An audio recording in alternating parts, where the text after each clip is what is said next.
à l'école primaire, on nous dit que l'homme est composé de 3 parties.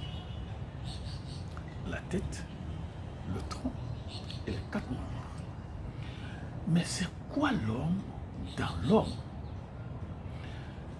qui est question d'être en tant que cet être implique un autre être que soi? Ça, c'est Jean-Paul Sartre. Alors, la Bible nous dit, si on est dichotomiste, que l'homme est composé du corps et de l'âme ou de l'esprit. 2 choses. Jésus a dit, Matthieu 10, 28, n'ayez pas peur de ceux qui peuvent tuer le corps sans tuer l'âme. Pour Jésus, il n'a pas fait de différence entre l'âme et l'esprit. Mais est-ce qu'on l'a compris? Jésus sait qu'à la mort, l'esprit retourne à Sebo, le grand esprit. Mais si on est trichotomiste, comme nous le voyons, dans 1 Thessaloniciens 5, 23, il y a le corps, l'âme et l'esprit. Donc on me dit, dans l'esprit, Dieu demeure comme esprit. Et dans l'âme, mon moi habite. Et dans mon corps, j'ai mes 5 sens. Donc, l'esprit qui est considéré comme la partie la plus profonde de notre être, c'est l'organe intérieur qui nous permet de contacter Dieu, ou l'organe intérieur qui est en contact avec Dieu dans la sphère spirituelle. Donc, on me dit que l'esprit est enveloppé par l'âme. Et l'âme est enveloppée par le corps. Autrement dit, mon âme se trouve dans le corps. Et mon esprit se trouve dans l'âme. Et dans une recherche, on nous a dit, et ce qui communique avec le corps et l'âme, c'est le sang qui a une voix et qui a la vie. Donc, le corps contient l'âme qui elle-même contient l'esprit. Donc, la conclusion, c'est que le corps est le récipient qui contient l'âme. Le corps est le récipient qui contient l'âme. Et l'âme est le récipient qui contient l'esprit. Si nous allons chez le fond, ce qu'on appelle Beto, celui qui a la vie, un agent actif de la vie, est composé d'un corps et d'un c'est. Le corps, on l'appelle Agbaza. C'est de là que nous avons le mot Agbazé. C'est le corps physique. L'homme fond, Beto, n'a pas seulement Agbaza, mais il a aussi un principe spirituel qu'on appelle c'est. Et c'est comme une force, un principe actif qui vient de c'est beau. C'est veut dire principe de vie, beau veut dire le grand ou le plus grand. Donc c'est vient du plus grand c'est qui se retourne au moment de la mort. Alors, chez le fond, on m'a dit que l'âme a 4 termes. Il y a d'abord le c'est, on avait c'est que nous c'est principe spirituel, immuable et immortel.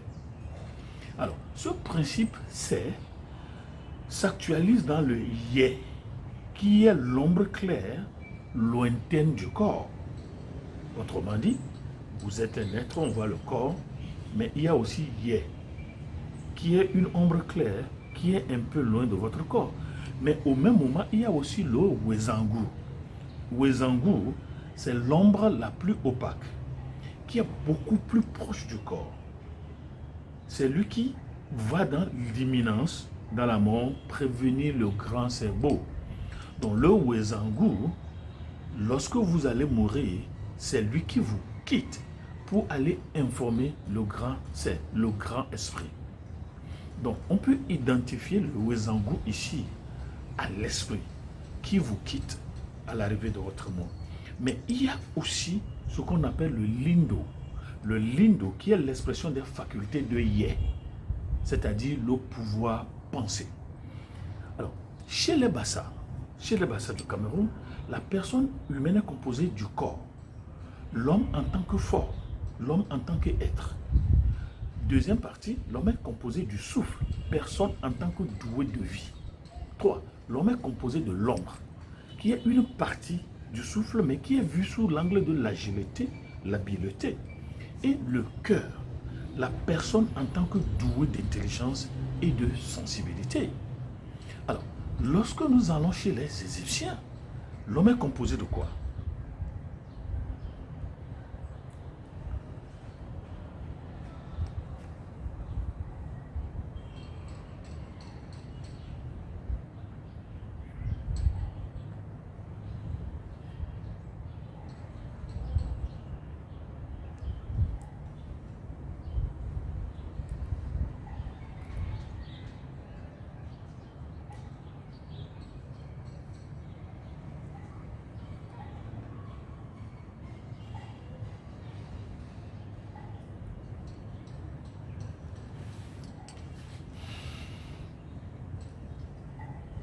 Chez l'Égyptien, il y a d'abord le jet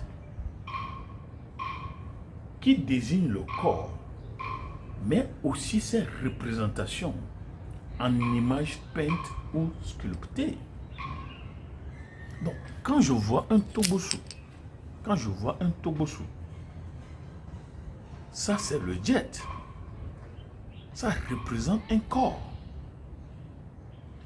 Et la deuxième partie de la composition humaine, de la personne humaine chez l'Égyptien, c'est le Yati et Ib, qui est le siège de la personnalité, de la mémoire et de la conscience.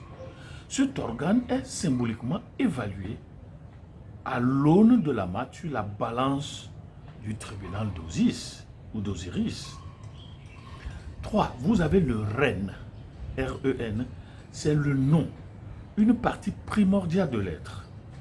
Sans nom, il n'y a plus d'être. Tout ce qui existe a un nom. Tout ce qui est dompté par un nom. Donc nous avons le jet, nous avons le Ati et Ib, et nous avons Ren. Et l'effacement du nom est un grand châtiment qui condamne magiquement les criminels à la damnation et à l'oubli. Après le jet, le Ati et Ib et le Ren, nous avons le Ka, qui est l'énergie vitale et un double spirituel qui naît en même temps que l'humain. Vous êtes né avec le Ka.